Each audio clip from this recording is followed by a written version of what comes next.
최근에는 M7이라 그러잖아요. 매그니피션트 7이라 그래가지고 이 용어를 처음 쓴 게 이제 뱅크 오브 아메리카의 투자 전략가 마이클 하트넷인데 이 사람이 이제 처음 썼고요. 공교롭게도 이들 주식이 올해 굉장히 지금 그 약진을 했죠. 그래서 이 7가지 주식이라고 하면 애플, 마이크로소프트, 알파벳, 아마존, 테슬라, 엔비디아, 메타 이런 종목들인데 이들 종목이 수익률로 봤을 때 이제 제일 놀라운 게 엔비디아고 나머지 주식들도 한 평균 한 50% 정도는 다 오른 것 같아요. 그래서 올해 그 최고의 한 해를 보낸 그런 종목들이 아닌가 싶은데요. 이들 종목의 그 향후 그 방향성에 대해서 그 설왕설래하는 목소리가 높은데 그 월가에서 나온 보고서를 보면 몇 가지로 이들 종목이 향후에도 더 오를 수뿐이 없다 이렇게 얘기를 하고 있는데 그걸 제가 좀 요약을 해드리면 다음과 같습니다. 첫 번째로는 이들 종목들이 몇 년 전만 해도 그렇게 크지 않은 그 회사들이었죠. 그런데 현재 이제 기술력 플러스 올해 이제 부각된 테마가 이제 AI 혁신인데 이것들이 이제 결합이 되면서 시장 내에서 완전히 확고한 자리를 그렇게 이제 잡은 것 같고요. 그리고 이제 역시 이제 절대적이든 그 상대적이든 간에 기업의 마진하고 주가 수익률도 역시 이제 높은 그런 상황입니다. 한편으로는 앞서 제가 말씀드린 대로 올해 주가 상승률이 높았기 때문에 밸류가 높다는 그런 의견들이 이제 대두가 되고 있는데 상대적으로 그 이전 버블, 여기서 이전 버블이라 하면 그 2000년 그 IT 버블하고 1972년 멀리는 니프티 50와 비교해 보면 아직까지는 낮은 수준이다 이렇게 말씀을 드릴 수가 있고요. 또 세 번째로는 이제 심리적인 안정감이 되겠습니다. 그 지난 몇 년간의 투자자들에게는 M7 같은 경우에는 거의 어떠한 매크로 상황에서든 투자자들이 보기에는 굉장히 매력적이다 이런 인식이 좀 확산이 되고 있습니다.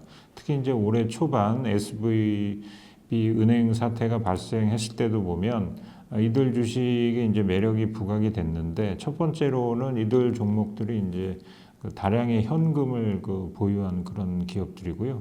두 번째 그러다 보니까 이제 자사주 매입 가능성이 높은 상태였고 더군다나 이들 기업들은 마진이 점차 늘어나는 아주 매력적인 그런 기분입니다. 그래갖고 세이프 헤븐이라는 그런 그 인식이 좀 확산되면서 미국 투자자들, 우리나라 투자자들도 이들 기업에 대해서 투자를 오히려 비중을 늘려갔다 이렇게 볼 수가 있겠고요. 네 번째로는 이제 그 미 연준이 내년부터는 아마 기준금리를 인하할 거로 보이는데 그렇게 되면 이들 기업들이 이제 그 랠리를 보이면서 또 이들 기업에 대해서는 금리 인하가 또 하나의 그 촉매제로 작용할 가능성이 높다 이런 의견들이 많은 것 같습니다. 그래서 물론 단기적으로 올해 가장 많이 오른 그런 기업이기 때문에 그 경계감도 높아지고 있지만 중장기적으로 봤을 때는 이들 기업은 여전히 좀 매력적이다 이렇게 판단을 해볼 수 있을 것 같습니다. 지금 뭐 전체적으로 주가를 좀 오르는 것을 좀 방해할 만한 그런 요인들이 뭐 없는 것 같습니다. 그래서 주가는 보면은 전반적으로 좀 우상향할 수 있는 그런 움직임을 좀 기대를 해도 될 것 같습니다.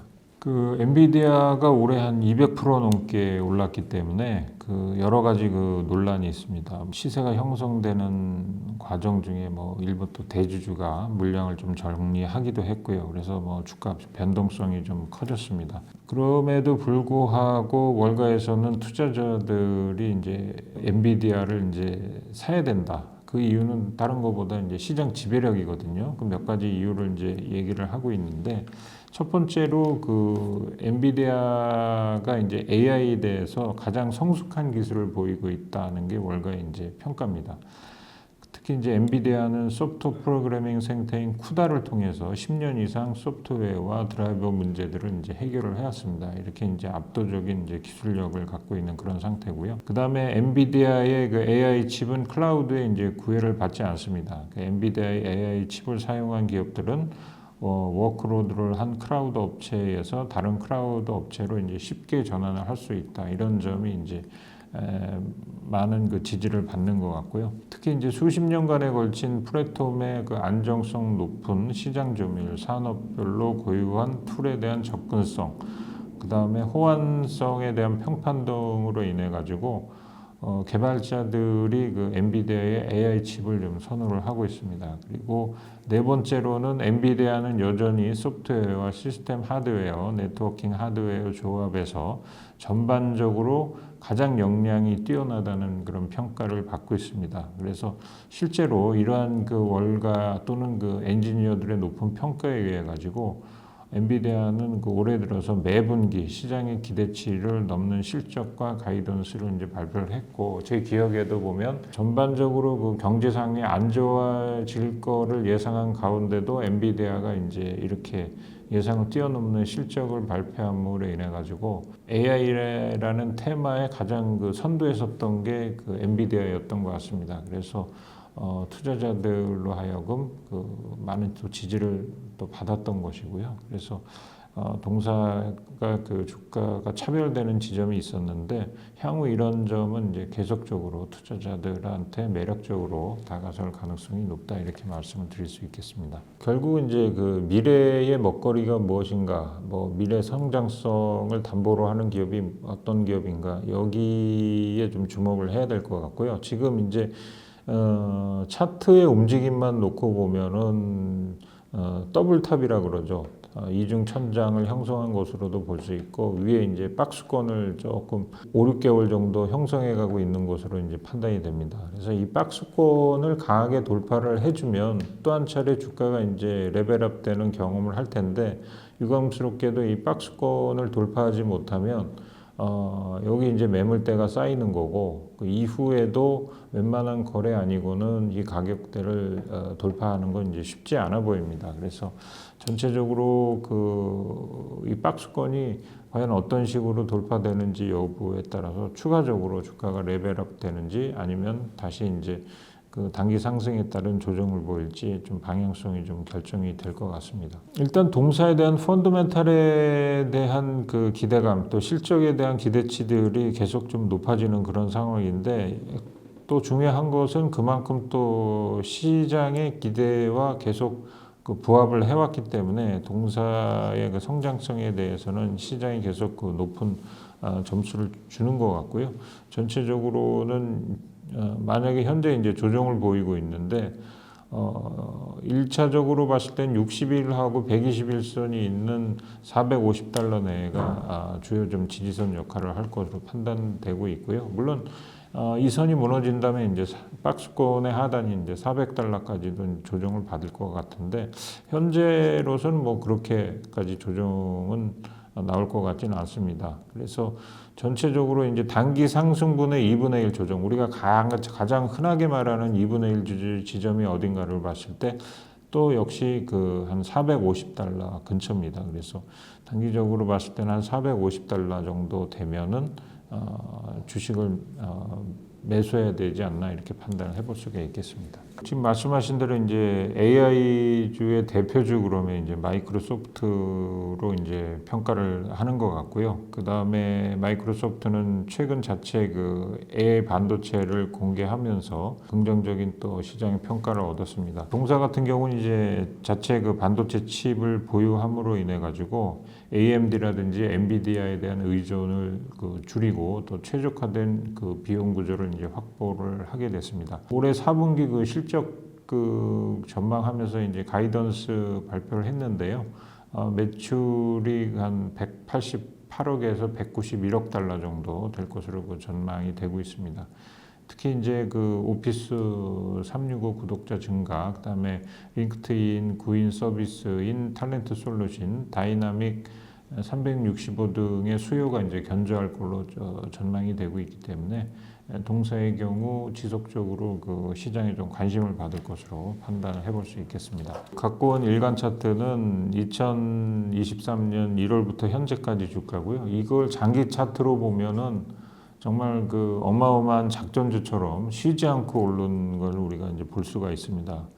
이런 이제 마이크로소프트가 최근에 다시 AI 그 대표주로 거론이 되면서 역시 이제 상승세를 이어가고 있는데 특히 이제 그 올해 그 주가를 이제 봤을 때 보면 상승 추세대를 이제 형성을 하고 있는데 물론 이제 주가가 계속 오를 수만은 없으니까 전체적으로 그 9월 중순에서 10월까지 일시적으로 이제 상승 추세를 이제 이탈하는 모습을 보였는데 11월 이후 다시 이 상승 추세대로 이제 복귀를 했습니다. 그래서 이후에는 좀 안정적인 랠리를 좀 선보였고요.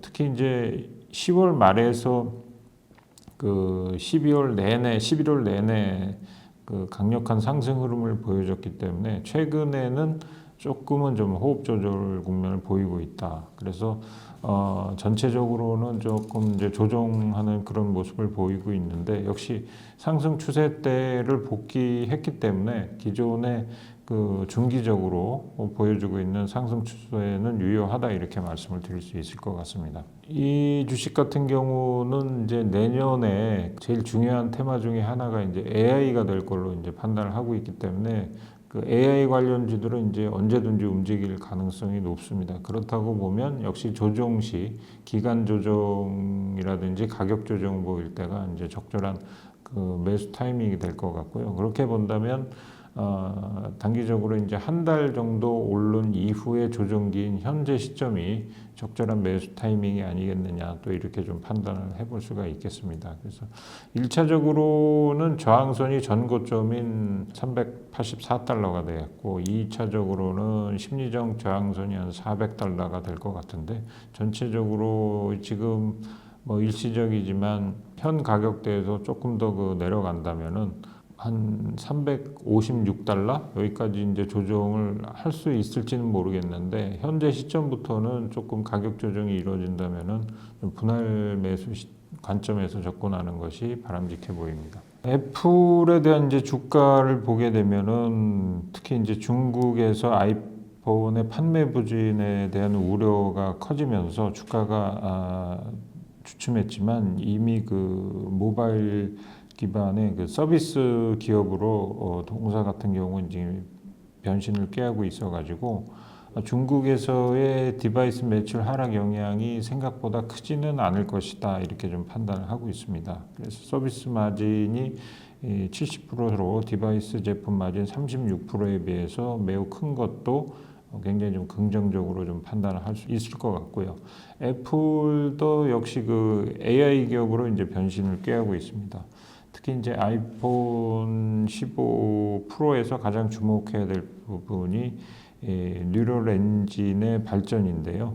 그래서 그 애플 같은 경우에는 항상 부진을 했던 게 이제 4분기였는데 이번에는 그 애플 실적이 그 개선되고 있는 것으로 실제로 좀 보이고 있고 그 팩셋에 따르면 애널리스트들이 근본 그 12월에 매출이 1,181억 달러를 이제 기록할 것으로 전망을 하고 있습니다. 이것은 전년 동기 대비보다 또 굉장히 좀 개선된 그런 수치이기 때문에 그 애플의 주가가 항상 12월에 안 좋았던 그런 선례를 쭉 갖고 있어서 올해 12월도 어떻게 움직일 것이냐 좀 주목을 하고 있는데 올해는 작년과 좀 달리 12월에 주가가 좀 강하게 움직일 가능성도 있다 이렇게 판단을 해볼 수가 있을 것 같습니다. 지금 보면 국내에서 그 애플에 대해 분석한 리포트들도 보면 역시 이제 그 애플의 주가 모멘텀은 AI 기업으로의 그 성공적인 안착이다 이런 그 리포트가 주류를 이루는 걸 봐도 동사가 AI 관련 기업으로 어떻게 그 자리매김을 할 수 있느냐가 동사의 그 중장기 주가 방향성에 매우 좀 중요할 것으로 판단이 되고 있습니다.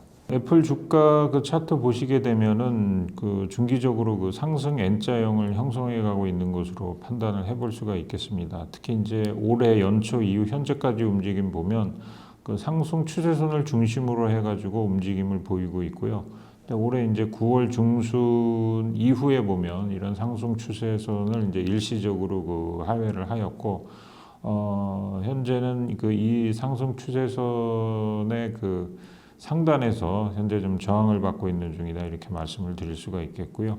연말에 이제 이 상승 추세선을 이제 어떻게 돌파할 것이냐가 중기적으로는 이제 매우 그 방향성과 관련해서는 중요할 것 같습니다. 앞서도 말씀드렸지만 이제 애플 징크스라면 12월마다 주가 계속 떨어졌다는 거 이게 이제 최근 몇 년간의 추세였기 때문에 올해 12월에 어떻게 움직일 것이냐가 좀 시장이 좀 관심을 받고 있는데 앞서 말씀드린 대로 올해 12월엔 실적이 좀 괜찮을 것으로 판단이 되고 있기 때문에 주가는 조금 예년과는 좀 다를 수 있는 모멘텀이 있다 이렇게 말씀을 드릴 수가 있겠고요. 일단 심리적 저항선이라고 그러면 한 198에서 한 $200 정도가 심리적 저항선이 될 걸로 판단이 되고 있고요.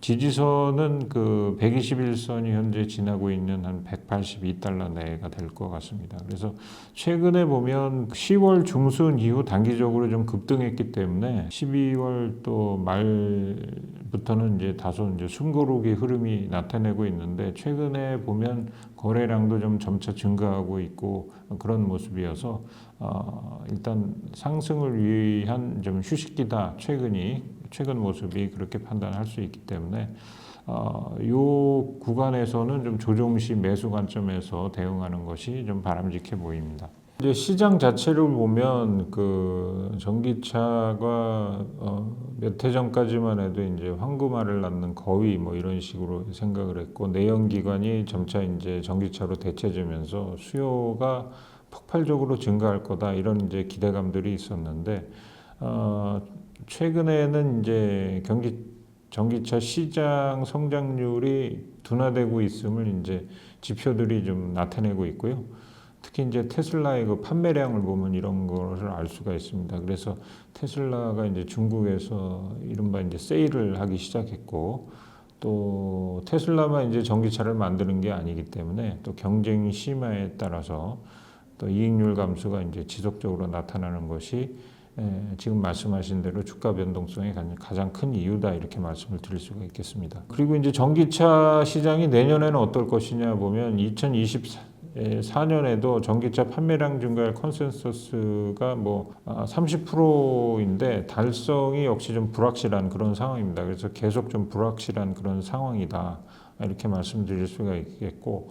그 다음에 이제 동사 같은 경우는 그나마 조금 긍정적인 뉴스라면은 최근에 나온 게 이제 사이버 트럭 판매에 대한 좀 기대감이 있는데 이것도 역시 좀 지켜봐야 된다 이렇게 좀 말씀을 드릴 수 있을 것 같고요. 역시 이제 동사 같은 경우에는 시장을 선점한 회사로서 판매량을 어느 정도 유지하면서 가져갈 것이냐 이게 이제 주가의 모멘텀으로 작용할 수도 있고 주가에 좀 부정적으로도 작용할 수 있는 그런 요인이 될 것 같습니다.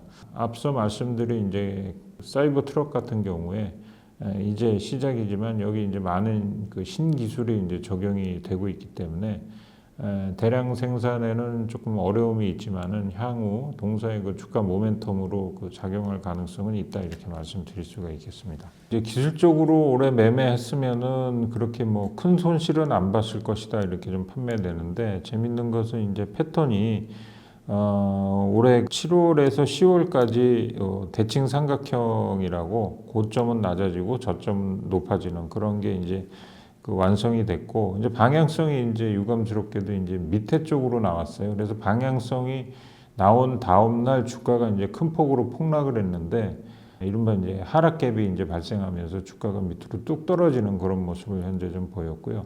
현재는 $200가 이제 심리적 지지선 역할을 한 다음에 좀 반등을 보이고 있는데 역시 이제 주요 매물대로 이제 진입을 하고 있는 만큼 여기서 주가가 이제 큰 폭의 변화를 보이기는 현실적으로는 쉽지는 않아 보이는 것 같습니다. 다만 여기서 주가가 조금 더 밀린다면 오히려 이제 저점 매수를 해보지만 전체적으로 주가가 좀 횡보할 가능성이 있기 때문에 적극적으로 매매보다는 조금 이제 시장 움직임을 보면서 매매 타이밍을 좀 보는 것이 바람직해 보입니다. 1차 지지선은 한 $220 내외로 좀 판단을 해볼 수가 있고요. 그래서 전체적으로 이런 주식들은 지금 이제 기간 조정이 예상되기 때문에 적극적으로 이제 매매보다는 조정 시 매수, 그것도 이제 분할 매수를 하는 차원에서 대응하시는 것이 좀 바람직해 보입니다. 저 엔비디아죠.